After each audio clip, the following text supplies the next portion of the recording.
PM Modi के नेपाल दौरे से मचा चीन में बवाल। पीएम मोदी के एक फैसले से हुआ चीन का प्लान खराब।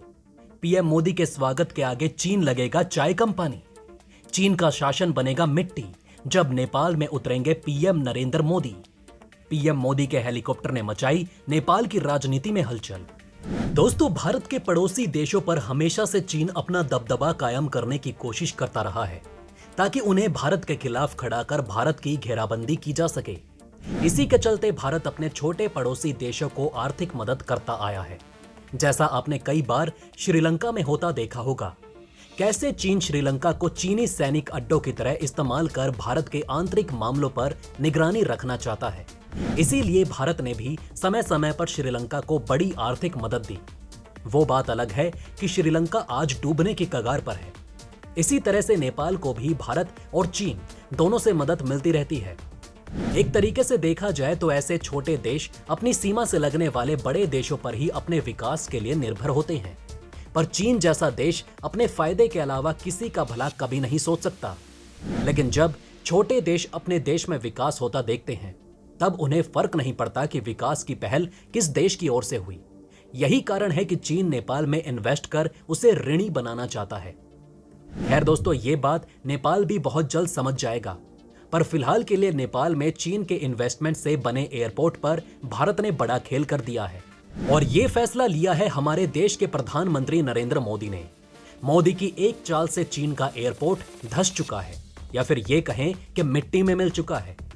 दोस्तों, जहां चीन अभी तक भारत के भाईचारे का फायदा उठाता आया है, वहां नरेंद्र मोदी ने एक विपरीत कदम उठाकर चीन की चीनी आंखों को खोल दिया है। दोस्तों, हुआ कुछ ऐसा है जिससे न सिर्फ चीन तिलमिलाया हुआ है, बल्कि नेपाल भी समझ गया है कि भारत से पंगा लेना कितना भारी पड़ सकता है। आज नेपाल में बना चीन का एयरपोर्ट नेपाल की सरकार के लिए गले का फंदा बन चुका है। ऐसा क्या हुआ है नेपाल के एयरपोर्ट को लेकर, चलिए जानते हैं। दरअसल दोस्तों, हुआ कुछ यूं है कि भगवान बुद्ध की जयंती पर पीएम मोदी उनके जन्म स्थान स्थली लुम्बिनी पहुंचे। देखा जाए तो लुम्बिनी में भैरवा इंटरनेशनल एयरपोर्ट सबसे नजदीक है, लेकिन पीएम मोदी ने फैसला लिया कि वो भैरवा इंटरनेशनल एयरपोर्ट पर लैंड नहीं करेंगे, बल्कि डायरेक्ट लुम्बिनी में अपने हेलीकॉप्टर से जाएंगे। वेल दोस्तों, ये बात सुनने में काफी अनसुलझी लगती है, लेकिन दोस्तों इसके पीछे एक बड़ा कारण छुपा है। दरअसल 16 मई, जो कि पीएम नरेंद्र मोदी के नेपाल दौरे के लिए तय की गई थी, उसी दिन भैरवा इंटरनेशनल एयरपोर्ट का भी उद्घाटन है। नेपाल गवर्नमेंट का प्लान था कि जब पीएम मोदी इस एयरपोर्ट पर लैंड करेंगे तो उद्घाटन उन्हीं से करवाया जाएगा। साथ ही पीएम मोदी, जो कि दुनिया के सबसे ज्यादा पसंद किए जाने वाले लीडर हैं, उनके जरिए नेपाल के इस एयरपोर्ट की मार्केटिंग भी हो जाएगी। लेकिन पीएम मोदी ने अपनी योजना को बदल दिया। दोस्तों, इसका कारण पहले वाले से भी काफी बड़ा है। दरअसल भैरवा इंटरनेशनल एयरपोर्ट हाल ही में बनकर तैयार हुआ है। इस एयरपोर्ट को गौतम बुद्ध एयरपोर्ट भी कहा जाता है। अब जहां नेपाल की अर्थव्यवस्था इतनी चरमराई हुई है, ऐसे में इंटरनेशनल एयरपोर्ट तैयार करने के लिए नेपाल के पास पैसा कहां से आया? तो दोस्तों, आपको बता दें कि इस एयरपोर्ट का निर्माण चीन ने करवाया है। जी हां दोस्तों, चीन के इन्वेस्टमेंट से गौतम बुद्ध एयरपोर्ट का निर्माण किया गया। दोस्तों, ये एयरपोर्ट भारतीय सीमा से सिर्फ 6 किलोमीटर की दूरी पर है। आपको बता दें कि भैरवा एयरपोर्ट भारतीय वायुसेना के गोरखपुर एयरबेस के काफी नजदीक है। यही वजह है कि भारत हमेशा से ही भैरवा और नेपालगंज के पास हवाई इलाका खोलने से परहेज करता है। वहीं भारत ने गोरखपुर एयरबेस को चीन के लिए तैयार कर रखा है। अक्सर यहां भारतीय लड़ाकू विमान सैन्य अभ्यास करते हैं। ऐसे में भारत के प्रधानमंत्री का भैरवा इंटरनेशनल एयरपोर्ट न उतरना चीन और नेपाल दोनों के लिए एक बड़ा झटका है।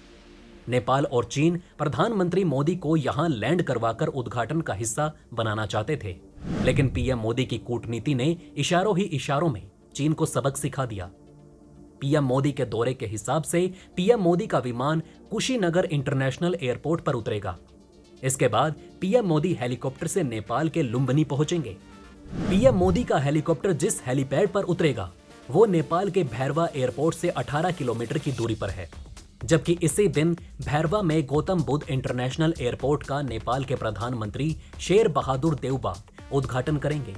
लेकिन लुम्बिनी पहुंच रहे प्रधानमंत्री नरेंद्र मोदी भैरवा एयरपोर्ट पर नहीं उतरेंगे। आपको बता दें कि नेपाल में चीन के द्वारा बनाया गया यह दूसरा इंटरनेशनल एयरपोर्ट है।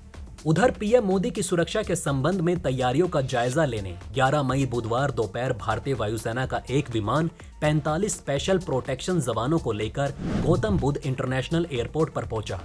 इसके बाद सभी लुम्बिनी चले गए।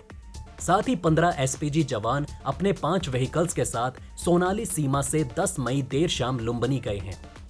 बताया जा रहा है कि ये प्रधानमंत्री के सुरक्षा का पहला दस्ता है जो लुम्बिनी में नेपाल आर्म, नेपाल पुलिस और रूपनदेही, नवल पारसी, कपिल वस्तु के अधिकारियों के साथ बैठक कर सुरक्षा की रूपरेखा तैयार करेंगे। पीएम मोदी के हेलीकॉप्टर को लैंड कराने के लिए लुम्बिनी में 4 हेलीपैड बनाए गए। साथ ही लुम्बिनी में पीएम मोदी अंतर्राष्ट्रीय मेडिटेशन सेंटर का उद्घाटन भी करेंगे। पीएम मोदी और नेपाल के पीएम देउबा भारत द्वारा बनाए जा रहे एक बौद्ध विहार की आधारशिला भी रखेंगे। इस पूरे गतिरोध से नेपाल में राजनयिक विवाद छिड़ चुका है।